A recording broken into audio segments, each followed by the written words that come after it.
যাকাতের অপরিহার্যতা ইসলামে কেমন?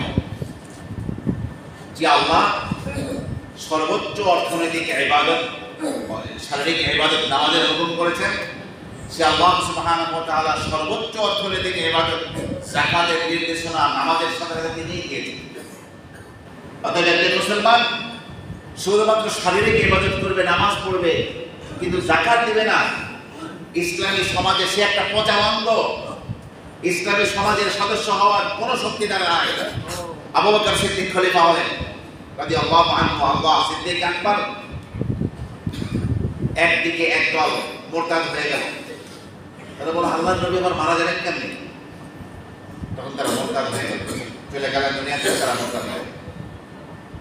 আর একটা দল ইসলামের বিরুদ্ধে আপনার ভণ্ড নবুয়তের দাবিদার, নবুয়তের বলল যে মুহাম্মদ সাল্লাল্লাহু আলাইহি ওয়াসাল্লামের যুগ শেষ, এখন আমি নবী, নাউজুবিল্লাহ, সকলে বলে নাউজুবিল্লাহ।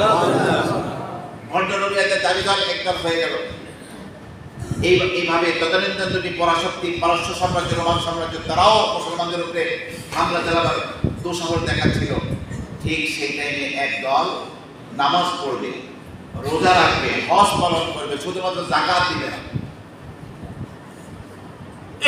এই ঘোষণা দিয়ে দিল।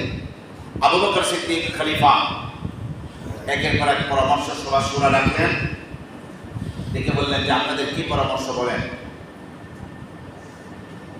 তখন বিভিন্ন জনে বিভিন্ন পরামর্শ দিল।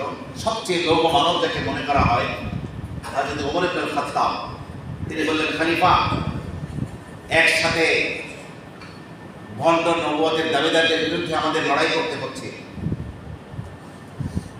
যারা মুরতাদ হয়ে গেছে ওদেরকে দমন করার জন্য সেনাবাহিনী পাঠাতে হচ্ছে। কায়সার ও কিসরা, পারস্য সাম্রাজ্য, রোমান সাম্রাজ্য আমাদের বিরুদ্ধে ষড়যন্ত্র করছে। সেই টাইমে মুসলমান নামাজ পড়বে, রোজা রাখবে, হজ করবে, শুধু যাকাতটা দিবে না। ওদের বিরুদ্ধে এখনই লড়াই না করলে হয় না, আমরা একটু সবাইকে দমন করে ঠিকঠাক হই, তারপরে করব। এই পরামর্শ ছিল কার? ওমর কেমন লোক ছিল? ঠান্ডা না গরম? কার সামনে করতেছে? যিনি নরম মানুষ মনে করা হতো, আবু বকর সিদ্দিক আল্লাহর নবীর মতো নরম মেজাজ। কিন্তু সেই লোকটা হয়ে গেলেন সেই মুহূর্তে সবচেয়ে কঠিন মেজাজি। আরবদের তদানীন্তন নিয়ম অনুযায়ী হযরত আবু বকর সিদ্দিক এক হাতে ওমরের দাড়ি ধরলেন, আর এক হাতে মাথার চুল ধরে ছাগলে দিলেন, আর বললেন আজাব্বারান ফিল জাহিলিয়্যাতি খাওয়ারান ফিল ইসলাম। জাহিলিয়াতের যুগে প্রতাপশালী যে ওমর ছিল, ইসলামের যুগে এসে সে লোক থেকে ভীরু কাপুরুষ হয়ে গেল। এরপরে তিনি মিম্বারে উঠলেন। মিম্বারে ওঠার পরে যে ঐতিহাসিক ভাষণ দিয়েছিলেন, তিনি বলেছিলেন ওয়াল্লাহি, আমি আল্লাহর কসম খেয়ে বলছি, লাউ মানাউনি ইকালা বাঈর,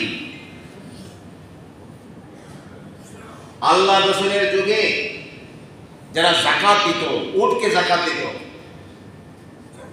উটকে যাকাত দিয়ে, উটকে যাকাত দেওয়ার সময় উটের গলার রশিও যাকাত দিত।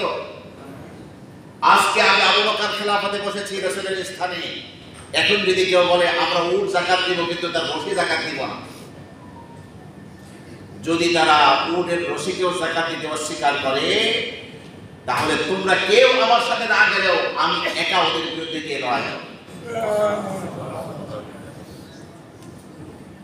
সত্যিকার সেনাবাহিনী পাঠিয়েছিলেন, তাদের এই ফেতনাকে দমন করতে পেরেছিলেন, তাদেরকে যাকাত দিতে বাধ্য করেছিলেন। পরবর্তীতে খলিফা হলেন ওমর। তিনি বললেন আল্লাহ পাক সিদ্দিক আকবরের প্রতি রহম করুন, তিনি যদি সত্যিকার অর্থে সেই লৌহ কঠিন ভূমিকা তখন না নিতেন, তাহলে আমি ওমরের যুগে এসে আরেক দল বলতো আমরা সওয়াবই করব, আমরা শুধু হজটা করব না। এক একটা ইসলামের জিনিসকে কি করতো? ছেড়ে দিত। কিন্তু লৌহ কঠিন ভূমিকা সিদ্দিক আকবর নিয়েছিলেন বিধায় আজকে ইসলাম অটুট রয়েছে। এই জন্য যারা যাকাত দিতে অস্বীকার করবে তারা ইসলামের শরীরের একটা পচা অঙ্গ। মুসলিম সমাজে তাদের কোনো স্থান নাই। এই জন্য ইসলামী রাষ্ট্র হলে যারা যাকাত দিবে না তাদেরকে শাস্তির আওতায় আনা হবে এবং তাদেরকে যাকাত দিতে বাধ্য করা হবে। যাকাত এটা কোনো মন চাহি ইবাদত না যে না দিলে না কারণ কোনো সমাজের কোনো জনগোষ্ঠী যদি যাকাত না দেয় সামনে শাস্তির আলোচনা আসতেছে, কি পরিমাণ শাস্তি সমাজে রাষ্ট্র নেমে আসে। কয়েকজন ব্যক্তি যাকাত দেবে না আর তাদের শাস্তির পরিধি সবাইকে ভোগ করতে হবে আযাব, এটা থেকে সমাজকে রক্ষা করতে হবে।